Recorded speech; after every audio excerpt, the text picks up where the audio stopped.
Welcome to Public Health on Call, a podcast from the Johns Hopkins Bloomberg School of Public Health, where we bring evidence, experience, and perspective to make sense of today's leading health challenges. If you have questions or ideas for us, please send an email to publichealthquestion@jhu.edu. That's publichealthquestion@jhu.edu for future podcast episodes. Hey listeners, it's Lindsay Smith-Rogers. What is the tobacco endgame? Today, Eline Goethals, a fellow at the Center for Moral Ambition, speaks to Dr. Josh Sharfstein about her transition from selling insurance and fast food to taking on the tobacco industry. She's an author of a recent paper calling for the normalization of the idea of ending the tobacco industry altogether. Let's listen. Eline Goethals, thank you so much for joining me today on Public Health on Call. How are you? Good. I'm good. The sun is shining, so I'm happy, finally. Very good. I think it might help, before we get into tobacco, just to introduce yourself to our audience. Yeah, so I'm Eline. I'm Belgian. I live in Brussels, and I used to work in advertising.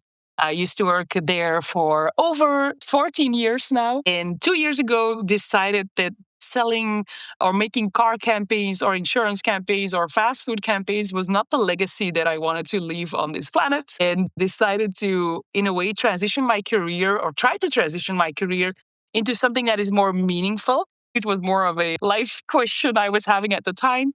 But then I found an organization that was founded by the Dutch historian Rutger Bregman. And the organization is called the School for Moral Ambition. And there they offer people in what they call bullshit jobs, so people that are now not necessarily having a good impact on this planet or on other people. They offer these people the chance to transition their career into a domain that their research has uncovered is more meaningful, but also tractable, solvable, a big issue that impacts a lot of lives. And they picked tobacco control as one of those issues. Yes. So they've picked tobacco control as one of the two key domains. The School for Moral Ambition, if I'm getting this correctly, has helped you transition from a career in advertising to a career in tobacco control. Yes, they paid us for 7 months to be trained by many experts, and then also to be placed at a tobacco control organization. And I was fortunate enough to be placed at the Institute for Global Tobacco Control at the Johns Hopkins Bloomberg School of Public Health. So from advertising in Belgium to tobacco control in Baltimore at the Johns Hopkins Bloomberg School. Yes. Now, before we get into the paper about the end game for tobacco, tell me about the present situation with tobacco in the world. Yeah, so to me, as an advertising person that didn't know a lot about public health, I really came into this whole global issue with, I would say, zero knowledge. Just to remind people, millions of people every year are still dying from tobacco-related disease. Is that true?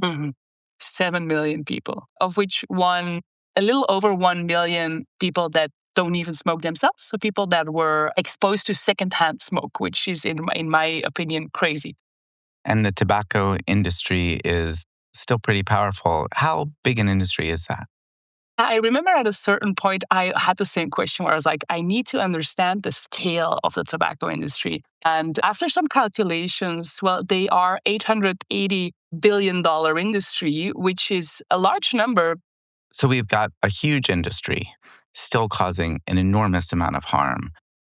In most high-income countries, we're seeing a decline in the number of people that use cigarettes, so the combustible cigarettes. Even in those countries, we see a much lower decline in people from lower socioeconomic backgrounds, which is and youth, which is alarming. But in middle and low-income countries, in most of them, the rates are still increasing, so there's no decline at all. And of course, combined with that is the incredible issue of the vape. And so other nicotine products, such as vape, but also nicotine pouches are really present becoming very present in a couple of countries. So it's not going great with the tobacco control. There's of course been wins, and the situation is probably better now because of all those tobacco control measures that have been taken. but it's not at all that we are close to a smoke-free generation or a smoke-free planet at all. The battles are still to be won. So that is a really perfect setup for the topic that you have most recently written about with some co-authors, which is called the Tobacco Endgame. So tell me a little bit more about what you mean by that term. Yeah, so tobacco endgame is not a term that I invented. Unfortunately, it's been invented by some very trailblazing academics, I would say over a decade ago. Tobacco endgame in first place was also a little bit of a philosophy.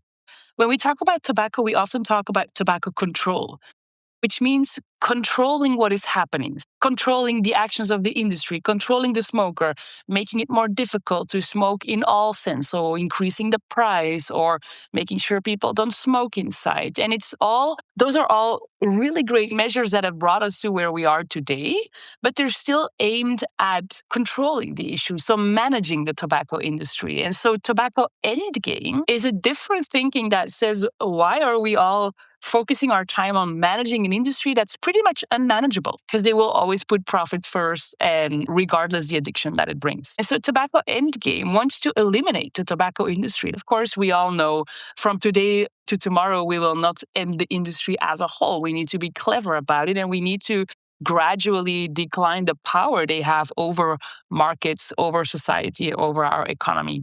And so it goes from, for example, decreasing the levels of nicotine in a cigarette as far as a level where it's not addictive anymore, all the way to, for example, a generational sales ban, where we have a minimum age you need to have to buy cigarettes, which is in most countries 18. And the generational sales ban, it's actually a very clever mechanic. It increases that minimum age every year. So this year it's 18, then becomes 19 and 20 and so forth.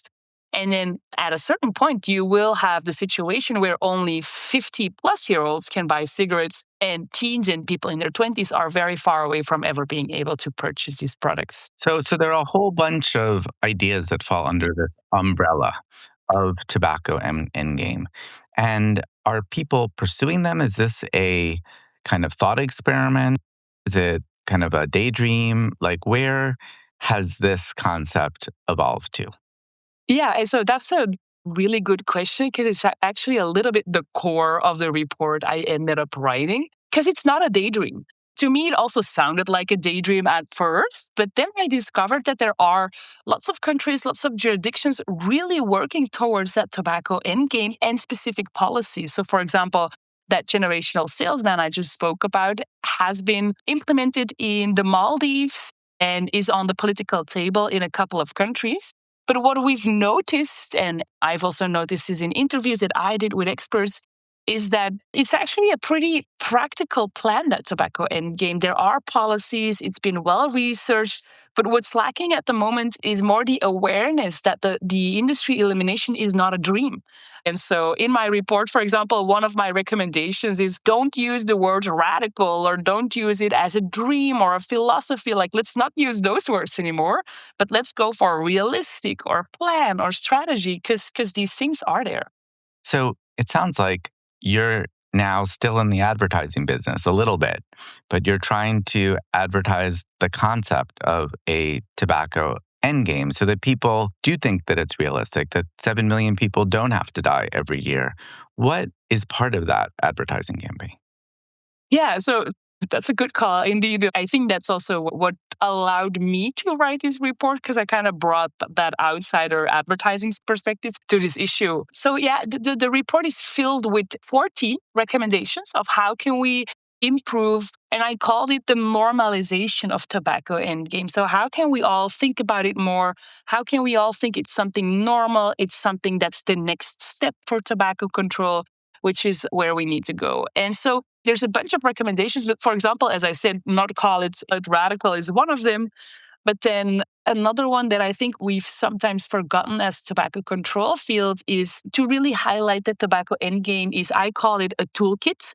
It's a toolkit of policies, of which many are proven, that we can share with people working in policy or politicians and allows them to, in a way, pick and choose which policy fits their context best. Or another recommendation, for example, is when we talk about a policy, We usually, and it's natural for a public health field, we always talk about how it will protect people, right? How it will keep them healthy and how they will not die, and we need to save lives. And these arguments are super valid. But we've also found that sometimes highlighting how a policy will also permanently end a part of the power of the tobacco industry is also a good framing. It's so interesting to also talk in the terms of how it will not allow the industry to get young kids to be addicted. Now, I noticed that part of your conception of Endgame is nicotine-only products like electronic cigarettes, nicotine pouches. I wonder, some people reading that may think, those are not necessarily as harmful as some of the other products. Why include those? Doesn't that bring a whole other kind of opposition? Isn't the goal to save lives? If there are products with nicotine that are more or less okay, why not allow those to stand? That's a really good question. And of course, I think the biggest debate in the tobacco control field at the moment is where do we put our focus? And this is actually a recommendation that I've added in a little bit later after having done more research, more interviews. And I think at a certain point, there was a paper released with a couple of internal documents that stated that the tobacco industry is, in long story short, fully prepared for us to go forward with a tobacco endgame that's only focused on combustible cigarettes. In fact, if you look at their internal strategies, they're 100% prepared for us as a public health field to, at a certain point, succeed in banning the cigarette of this planet. So one of the things to keep in mind when we go for tobacco endgame, and I think I also included it in that way in the report, just to keep an eye on all types of products instead of fully focusing on a cigarettes ban only. It will give them, in a way, the leeway that we've given them with cigarettes 50, 60 years ago, because they, of course, are ready to have the vape and the nicotine pouches and whatever other product that they will come up with. I will have to write this report in 50 years again. Eline Goethals, thank you so much. Thank you so much for your invite. Public Health on Call is a podcast from the Johns Hopkins Bloomberg School of Public Health, produced by Joshua Sharfstein, Lindsay Smith-Rogers, Stephanie Desmond, and Rachel Walsh. Audio production by Michael Bonfils, Matthew Martin, and Philip Porter, with support from J.B. Arbogast, Spencer Greer, and Chip Hickey. Distribution and social media by Rachel Walsh, with support from Nick Moran and Brianna Iacovelli. Follow us on Instagram and Blue Sky at Public Health Pod for more public health takes and special content. If you have questions or ideas for us, please send an email to publichealthquestion@jhu.edu. That's publichealthquestion@jhu.edu for future podcast episodes. Thank you for listening.